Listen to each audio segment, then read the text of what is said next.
Social media retention engineering அப்படின்னு ஒரு category இருக்கு. சோஷியல் மீடியா ரிட்டன்ஷன் இன்ஜினியர்ஸோட வேலையே என்னன்னா, நம்மளை அதிக நேரம் அந்த பிளாட்ஃபார்ம்ல இருக்க வச்சு நம்மளுடைய டேட்டாவை கொஞ்சம் கொஞ்சமா உறிஞ்சுவாங்க.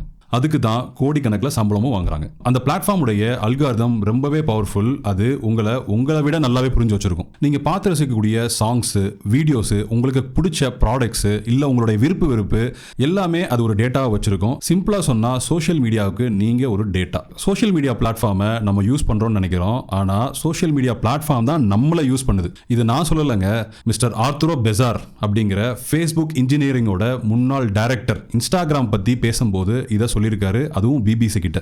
உங்களுடைய டேட்டாவை பேக்கேஜ் பண்ணி அட்வர்டைஸ்மெண்ட் பண்றவங்களுக்கு இன்டைரக்டா விற்பாங்க. அதுதான் அந்த சோஷியல் மீடியா பிளாட்ஃபார்முக்கு வரக்கூடிய வருமானம். ஸோ நீங்க எவ்வளவு நேரம் சோஷியல் மீடியாவில் டைம் ஸ்பெண்ட் பண்றீங்களோ அவ்வளோக்கு அவ்வளோ டேட்டா உங்ககிட்ட இருந்து உறிஞ்சிக்கிட்டே இருப்பாங்க. யூடியூப் இல்லை ஃபேஸ்புக் யூஸ் பண்ணும்போது நடுவில் நீங்கள் ஆட்ஸ் பார்த்துருப்பீங்க தானே.